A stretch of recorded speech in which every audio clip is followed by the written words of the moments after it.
Okay, what's up, y'all? Um,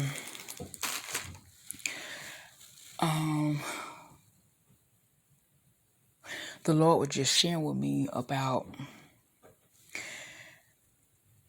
how when He frees you from something and He releases you from it, whatever that be, a bad habit. I've been talking about this all morning. When if God have you or have an individual to continue to talk about some of the same things, it's confirmation. He's warning you about something, and I had to take heed to it myself as well, because he keeps sharing it with me, and I want to share with others as well to help somebody else as it has helped me. But once he frees you from something or someone, don't go back to it, because every time you go back, it will get worse. So I was reading in Matthew chapter 12, verse 45, and it reads, "Then it goes and takes with it 7 other spirits, more wicked than itself, and they go in and live there. And the final condition of that person is worse than the first. That is how it will be with this wicked generation." I'm going to read it again. I'm going to read this part right here. It said, "Then it goes and takes with it 7 other spirits." So once you release that situation or release that habit or release that person, meaning you walk away from it, you stop dealing with it or whatever, or dealing with them, but then somehow you go back to it. When you go back to it, it's going to be worse than before, because it says right here, "Then it goes and takes with it 7 other spirits, more wicked than itself, and then they go and they live there." So once that spirit is free from you, you've been delivered from the spirit. When you go back into that place where that spirit that spirit was in, where that spirit entered into you, once that spirit is released and you're free, once you leave the situation or the person, when you go back into that environment and back into the situation and back into the relationship, that spirit that was sent away from you is going to go and bring 7 more spirits, even worse, you know what I'm saying, or make your situation even worse than the first time before you left. So God is, oh my God, So God is saying, once he free you from something, once he get you out of it, don't go back.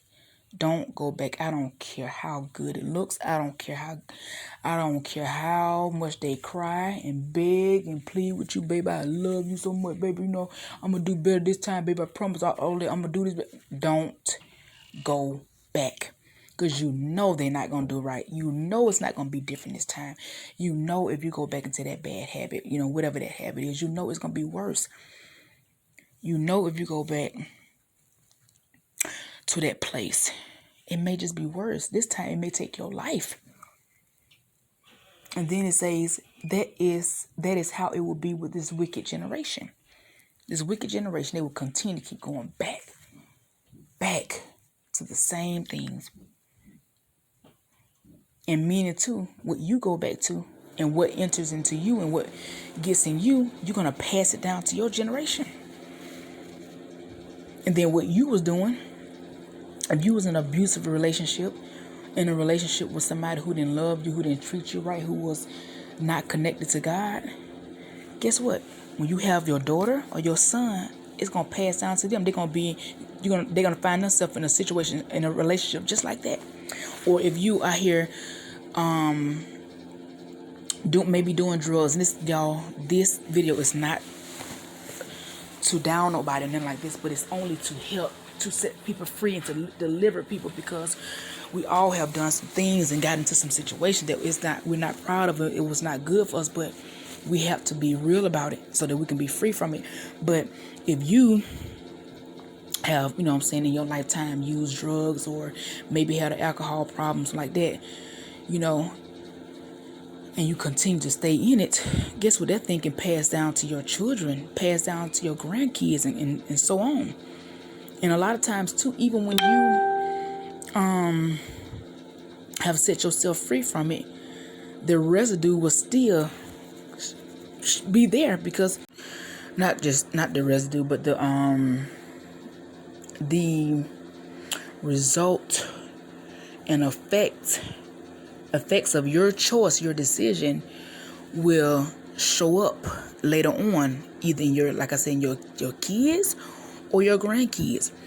I'm gonna tell you something. There have been some people who I've sat down and had conversations with that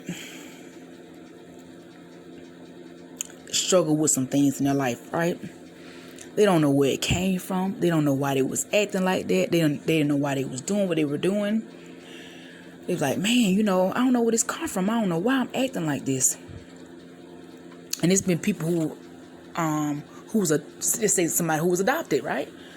They don't know, like, what in the world this came from. Now, even though they was adopted, was it another family, a good family, who raised them up right, who had them in a very safe and loving and caring environment and all that.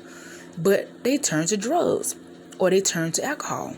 And then later on, when that person might have did some research to find out, who their biological parents was and who their family was, their real family was, come to find out their mother or their father was an alcoholic or was on drugs. Or the grandfather, either the grandma was doing these things. So it's like, dang, no matter the fact that this person was adopted into a whole other family on the other side of town, and maybe in another country, in another state, what was connected to them and what they came from, it still got in them. No matter how good that family was and how safe the environment was they was raised up in, even though it wasn't their real parents or their biological family or whatever, the person still raised them up in a good environment, good family, treated them nice. They set a good example before them, but they still turned to this thing. It's because where they came from, the real biological parents, whatever, did these things, and it passed down to them. So that's why I'm learning it's so important that, it's so important that we are mindful and we're careful of the choices that we make and what we choose to do. Because you'll have your children suffering from something that you did, from your bad habits or your bad choices. Your grandkids will be suffering from something you did.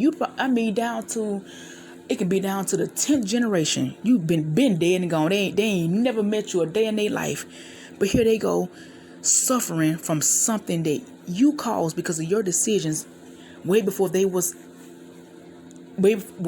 existed. So that's why it's so important for us to make good choices and watch what we do. And I tell you, when you know better, Dr. Maya Angelou said it best. When you know better, do better. It's so important because you got other people who's depending on you to be obedient. You got other people that's depending on you to do the right thing, to make the right choices. So that's why it's so important. We have to watch who we connect ourselves to and what we connect ourselves to, because when we continue to connect ourselves to these things, when God is freeing us and we keep going back to it, it's going to be worse than what it was the first time. It's going to get worse every single time. You think every time you go back, they call you, oh, baby, it's going to be okay this time, I promise, whatever. And next thing you know, you go back and it's even worse. Now you mad, you pissed off, you hurt, you're depressed even more. You got all these issues going on. Every time you go back, it just get worse and worse and worse and worse. It's not going to get any better because that's not who God called you to be with. That's not a situation that God called you to be in. God didn't connect you to that. So it's going to be worse every time you go back.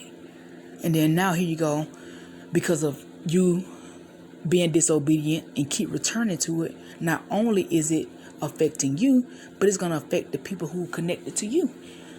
Like your children, your grandkids, even your family. You're putting them in danger because of this, or putting them in a messed up situation because of this thing. This is good. This word is, when I say, oh my God, let me hurry. I got 10 more minutes, but before I go into this next thing, but yes, be obedient. Release yourself. Let it go. Stay away from it.